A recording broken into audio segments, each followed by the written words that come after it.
Good morning, I'm Adam Sexton. As we prepare to observe Memorial Day, Americans are acutely aware of the sacrifices being made by the men and women in uniform who give their lives in defense of their country, especially now that the United States is once again involved in a major military conflict, this time against Iran. This morning, we're lucky to benefit from the perspective of a man who has led troops in combat in a war not far from where this new conflict is unfolding. We want to welcome once again retired Brigadier General Don Bolduc, a decorated Army veteran and 2022 nominee for U.S. Senate on the Republican side here in New Hampshire. General, thanks for coming in. It's a pleasure to be here, Adam. Thank you for having me. So in military strategy, they always talk about knowing your enemy. And we've known that Iran is an enemy of the United States for a long time, but we've not seen open, ongoing warfare until now. So what are your big picture thoughts on how this conflict is unfolding? Well, first of all, I think it's important to, I think, put in perspective to everybody viewing is that we have, when we look at these things, you have the policy, which drives the end state. Okay, you have the strategy, which is the combination of our national elements of power. You have an operational plan that is put together by the military that takes those policy and strategy, looks at it, and then comes up with a tactical plan that will eventually achieve the policy objectives. That has not happened, and we've had an unsuccessful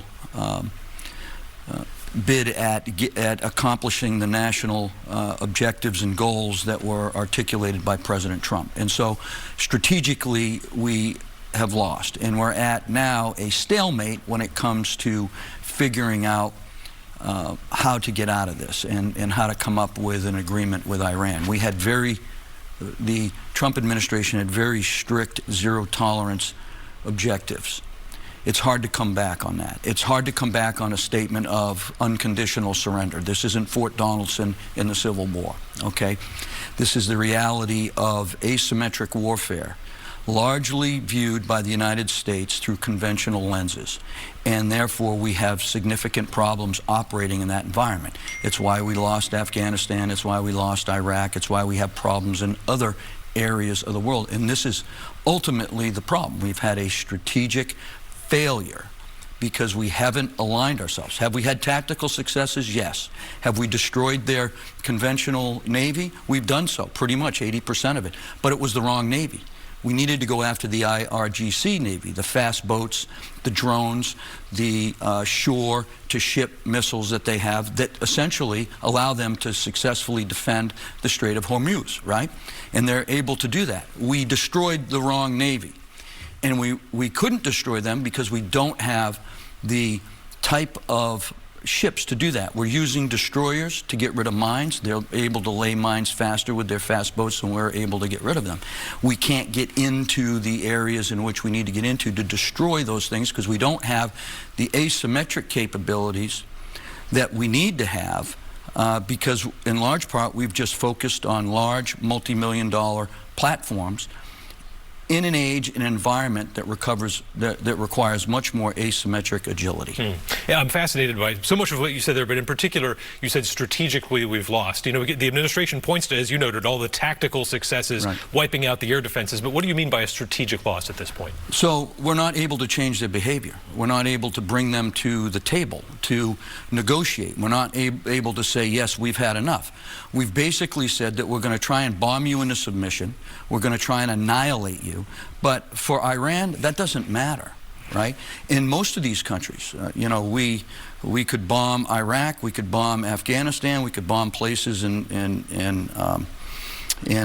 Africa and other places. It's the same dilemma that Russia has with Ukraine, right? They're trying to bomb them in submission, use conventional tactics, but Ukraine has adapted to the point with their drone technology, their asymmetric view, empowering the soldier on the ground to be able to use this stuff. And Russia has learned from that, but it wasn't until they were actually nearly handed a defeat conventionally, right? And we're not thinking that way. Now the Defense Department is starting to look that way, but we're way behind. We're trying to use multi-million-dollar legacy conventional equipment to try and beat an asymmetric enemy. An enemy that will accept complete destruction of their infrastructure. We only got them to dig in more. We pushed them into a corner.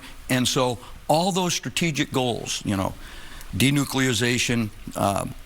We've actually empowered the proxy instead of disrupting the proxy.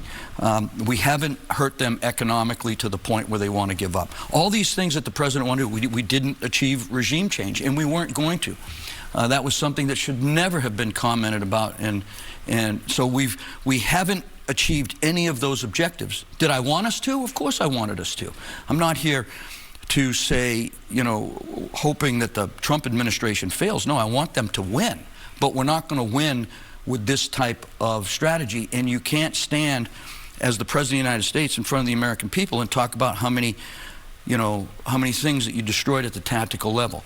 Good tactics does not achieve strategic objectives, right? Good strategy with good tactics gives you the operational success you need in order to have the strategy successes to achieve the policy objectives, to bring them to the table and say, hey, we need to negotiate. And we're not even close to that. That's what I mean by that. There's a term that gets tossed around a lot in media and in Washington, boots on the ground. It's real people, you know, right. And you've been boots on the ground before. In this case, what would make boots on the ground in Iran different from what we saw in Iraq and Afghanistan? Well, boots on the ground, we'd suffer the same type of problems that we did in Afghanistan and Iraq, because we would largely look at putting boots on the ground in a very conventional way. You want to get, you know, the people to uprise and do regime change and take over. That requires special operators on the ground. That requires other three-letter agencies in our government on the ground to shape that, to be able to empower that table, to be able to allow them to do it. That's risky, but we have people that know how to do it. We did it successfully, but we didn't have an overarching strategy, either in Afghanistan or Iraq, in an asymmetric way that allowed us to capitalize on it and win. We had 3 opportunities to win asymmetrically in Afghanistan, and we blew all 3 of them. I know, I was there.